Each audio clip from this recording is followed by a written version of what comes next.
नमस्कार विद्यार्थी मित्रांनो, आजचे आपले महत्त्वपूर्ण असे 10 चालू घडामोडीचे प्रश्न आपण घेणार आहोत.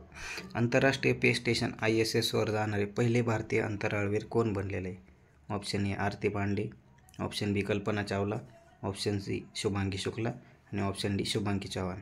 तर याचं योग्य उत्तर काय? तर option number C Shubhangi Chavan ही ISSवर जाणारी पहिली महिला भारतीय अंतराळवीर ठरलेली आहे. प्रश्न क्रमांक 2. ग्रामीण क्रिकेट लीग सुरू करणारे देशातील पहिले राज्य कोणते ठरलेले आहे? Option A Gujarat, option B Maharashtra, option C Telangana आणि ऑप्शन डी राजस्थान. तर याचं योग्य उत्तर काय? तर ऑप्शन नंबर ए गुजरात. ग्रामीण क्रिकेट लीग चालू करणारे देशातील पहिले राज्य गुजरात ठरलेलं आहे. प्रश्न क्रमांक 3. कोणते राज्य 100% नळाद्वारे पाणी देणारे 5वे हर घर जल राज्य ठरलेले आहे? म्हणजे पाणी देणारे 5वे राज्य कोणते ठरलेले आहेत? तर ऑप्शन नंबर बी पंजाब हे राज्य हर घर जल पाणी देणारे 5वे राज्य ठरलेलं आहे. प्रश्न क्रमांक 4. प्रो कबड्डी लीग स्पर्धा 2024 कोणी जिंकलेली आहे? Option A Gujarat, option B Punjab, option C Telangana आणि ऑप्शन डी हरियाणा. तर याचं योग्य उत्तर काय आहे? तर option number D Haryana. Haryana हे प्रो कबड्डी लीग स्पर्धा 2024 जिंकलेलं आहे. प्रश्न क्रमांक 5. कोणत्या राज्याने सरकारी कार्यालयामध्ये मराठी भाषेतून बोलण्याचे अनिवार्य केले आहे? Option A Gujarat, option B Maharashtra, option C Telangana, option D Haryana. तर याचं योग्य उत्तर काय? तर ऑप्शन नंबर बी हरियाणा. महाराष्ट्रामध्ये प्रत्येक सरकारी कार्यालयामध्ये मराठी भाषेमध्ये बोलणे हे अनिवार्य केलेलं आहे. प्रश्न क्रमांक 6. राष्ट्रीय महिला आयोग स्थापना दिवस कधी साजरा केला जातो? ऑप्शन ए 29 जानेवारी, ऑप्शन बी 30 जानेवारी, ऑप्शन सी 31 जानेवारी आणि ऑप्शन डी 28 जानेवारी.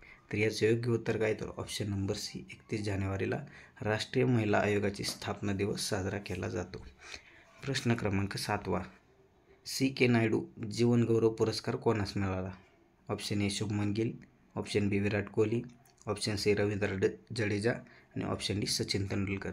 तर CK नायडू जीवनगौरव पुरस्कार कोणाला मिळाला आहे? तर option number D Sachin Tendulkar यांना CK नायडू जीवनगौरव पुरस्कार मिळालेला आहे. प्रश्न क्रमांक 9. भारतात सध्या पाणथळ स्थळ संख्या किती आहे?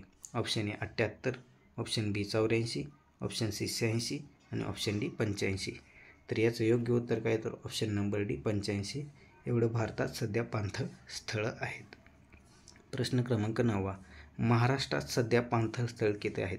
देशात किती? भारतात तर 85. महाराष्ट्रात म्हणलं तर किती आहेत? तर महाराष्ट्रात सध्या 3 पाणथळ स्थळं आहेत. प्रश्न क्रमांक 10. नाटोबा जटारा उत्सव टिंबटिंब राज्यात साजरा करण्यात आला.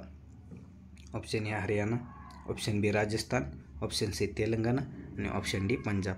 तर कुठल्या राज्यात उत्सव साजरा करण्यात आला? तर option number C Telangana. Telangana हे भारताचं कितवं राज्य आहे? तर 49वे घटक राज्य आहे तेलंगणा. अशा प्रकारे आपले 10 महत्त्वपूर्ण असे चालू घडामोडीचे प्रश्न कंप्लीट झालेत. आपण रोज 10 असे महत्त्वपूर्ण रोज चालू घडामोडीचे प्रश्न टाकणार आहोत, जे की तुम्हाला येणाऱ्या पोलीस भरतीला महत्त्वपूर्ण असे ठरणार आहेत. आपण चॅनल नवीन असाल तर सबस्क्राईब करा. चॅनलला बेल आयकॉन दाबायला विसरू नका. धन्यवाद.